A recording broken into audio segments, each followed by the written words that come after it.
That time we were looking at an invitation to join the ranks of the Warner Brothers group. One word: lazy. In the hazy backrooms of Texas taverns, amidst the glow of neon signs and the thrum of a Fender amp, Billy Gibbons constructed his legend, a bearded legend whose guitar sound could cut through steel and whose very presence could freeze conversation in its tracks. To the outside world, he was the hip designer of ZZ Top, part mystic, part technician, and holy blues.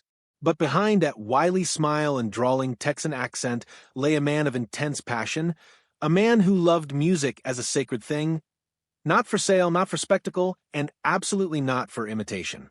For decades, he kept his views close to his chest, smiling through the din of the business. But at 75, Gibbons started to break up that old guard, showing 5 artists who, in his terms, forgot where the dirt came from. These weren't merely snits. They were philosophic wars, struggles for the heart of American music. It all began with a cowboy hat and a shiny smile, Garth Brooks. To most, Brooks was the genial face of country superstardom, a man who could fill arenas and fascinate television viewers in one breath. But to Billy Gibbons, he was a reflection of all that went awry when the music became too clean. For Gibbons, the blues was never about perfection. It was about imperfection, the kind that resided in smoky bars, on cracked amplifiers, in heartbreak and diesel fumes. So, when Brooks swept onto the scene in the early 90s with his country blues patina, Gibbons apparently stumbled over his eyes so fiercely you could hear it from Houston. Brooks embodied the new Nashville, arena-friendly country with just enough grit to be Southern, but not enough to dirty your boots. Gibbons once cracked to a Texas DJ, "That's the kind of blues you can spill on your boots without staining them." The line spread like wildfire throughout music communities, bringing chuckles in Texas and scowls in Tennessee. The irony? Brooks had previously praised ZZ Top as an early influence. But when he started combining pop country hooks with what he referred to as Texas blues seasoning, Gibbons saw red. "That guy's got all the polish, but no dust," he once said to a fellow guitarist backstage. "He's playing barbecue sauce music, sweet bottled, and made for TV." Tension boiled over in 1991 at the American Music Awards. Both men were backstage. Brooks, being the showman that he is, went up to Gibbons with a handshake and a smile. "Man, I love your stuff," he told him. Billy nodded, unfazed. "Glad to hear it," he said. "Don't wear it out." The tension chilled. Brooks chuckled haplessly. Billy did not.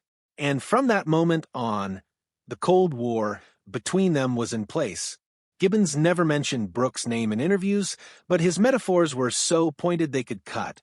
"There's country," he said to a radio interviewer, "and there's fake country. Only one of them reeks of diesel and heartache." Fans were swift to take the bait, referring to Brooks as the Nashville pretender. To Billy, the issue wasn't Brooks himself. It was the system he embodied. Nashville had made rebellion into merchandise, soul into symmetry. "The blues aren't designed to shine," Gibbons said in an interview to Guitar World in 1994. "If it does, somebody's selling it, not playing it." Rumors of ill feelings circulated when Brooks announced a roots blues album in the late 90s. Gibbons was asked for comment, but refused. But acquaintances said he was furious.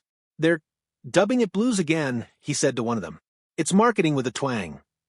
When television producers asked Gibbons to play at a Brooks-hosted blues tribute, he turned them down politely, saying, "The blues don't wear rhinestones." The phrase was legend, scribed on fan T-shirts, yelled at shows, carved into the mythology of rock's purists. Gibbons hadn't set out to embarrass Brooks. He was standing up for the grime. "It ain't that the man can't sing," he once said.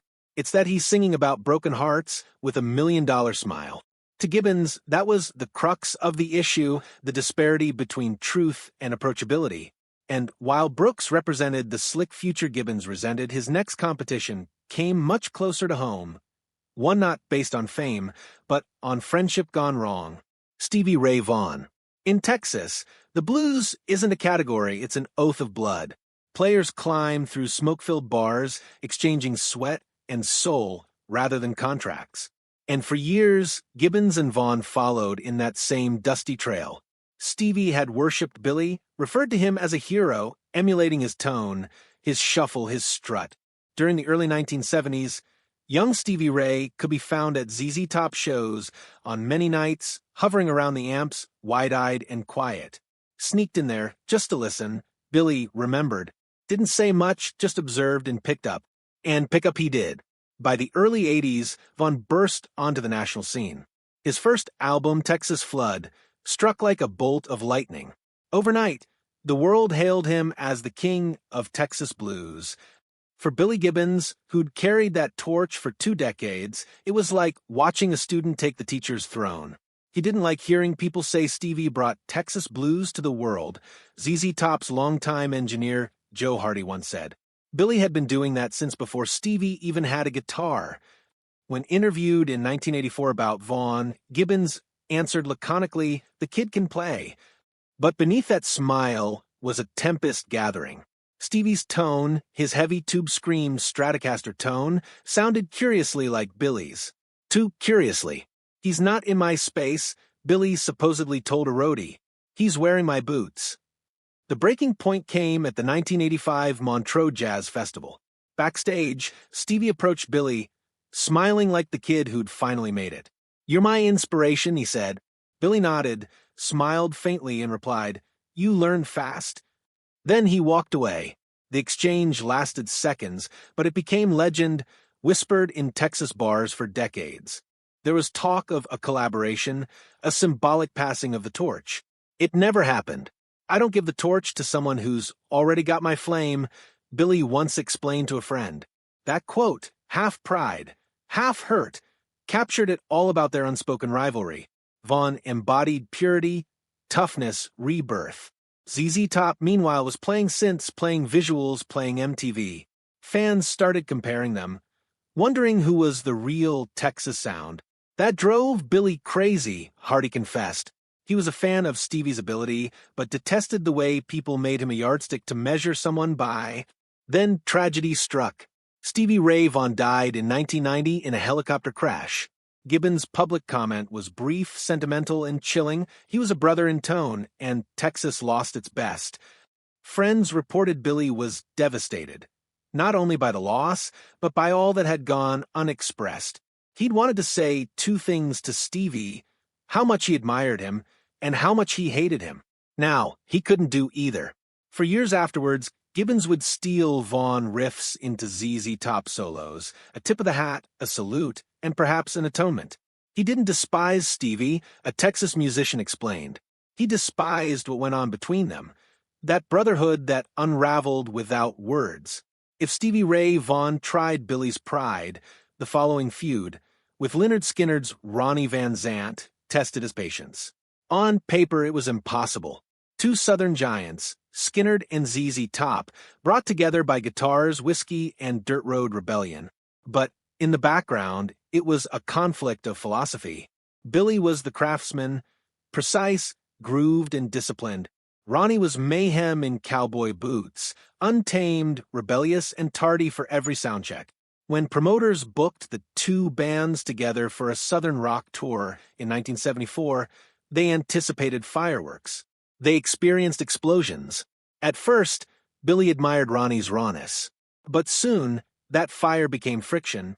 One night during rehearsals in Birmingham, ZZ Top arrived to find Skynyrd's gear taking up the stage. Billy asked for space. Ronnie smirked. "You Texans think you've got the blues," he said. "We're the ones playing it." Billy smiled, leaned in, and fired back. "Then try playing it in tune." The room went silent. From that moment, the brotherhood was over. The tour became a contest. Each night, both bands tried to outplay the other. Longer solos, louder amps, sharper jabs. In Atlanta, Van Zant told the crowd, "We're the real sound of the South, not some Hollywood cowboys with cheap sunglasses." The crowd roared. Backstage, Gibbons muttered, "He's selling beer, not music." The final straw came in Jacksonville, Skynyrd's hometown. The running order flipped. Skynyrd would close. Billy consented. But during the evening when Ronnie's band overshot and ZZ Top forfeited their turn, Billy unplugged his guitar during a concert and disappeared without a word. The following day, ZZ Top dropped out of the tour.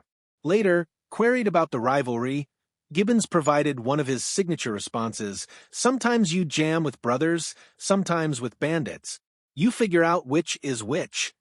Ronnie, always the instigator, was questioned in 1976 as to whether he admired ZZ Top. He grinned. "They're good, probably a little too clean." Several months later, the plane crash that claimed Van Zant's life put an end to the feud once and for all. Billy never said anything publicly. Some claim he seethed, others that he wept. But one thing's for sure, two Southern rock kings never had their final jam. As the years went by, Gibbons' tolerance for pretenders thinned. The blues was changing, sampled, looped, and filtered into something that no longer resembled its source. And then Kid Rock emerged, a maelstrom of swagger, rap, and imagery of the South that froze Gibbons' blood and rage. By the late 90s, Kid Rock was referring to himself as the new face of American outlaw music, waving the Confederate flag during performances and crediting ZZ Top as an influence. "He's got the hat, the flag, and the fire," Billy said at one point, but not the story. It wasn't personal, initially, but when Kid Rock began marketing himself as the synthesis of country, blues, and rebellion, Gibbons felt something sacred was being pilfered. The first tension arose during the 1999 MTV Europe Awards when Kid Rock sought him out backstage sporting that characteristic smirk. "Man, we should do something together," he declared. "Old dog, new school." Billy glared him straight in the eye. Dogs don't bark with echoes. Kid Rock didn't know whether to chuckle or exit. The last affront occurred in 2003 when Kid Rock, while picking up a CMT award, stated on stage, "Some old guys in cowboy hats think rock and country should be in different bars. I say, buy the bar and play both."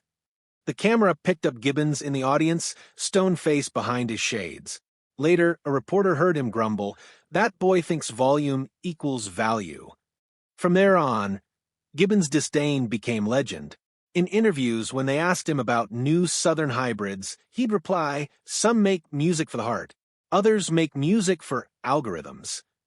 It wasn't necessary to say who he was talking about. Kid Rock's camp continued to call with offers of collaborations and co-headlining tours. Billy turned down everyone. "The blues don't need Wi-Fi," he once said.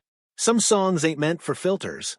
When Kid Rock launched Born Free in 2010, rife with slide guitar and imitation grit, Gibbons rolled his eyes to a pal, he's selling barbecue, and forgot to light the fire. Their last meeting was at a 2013 Nashville benefit concert.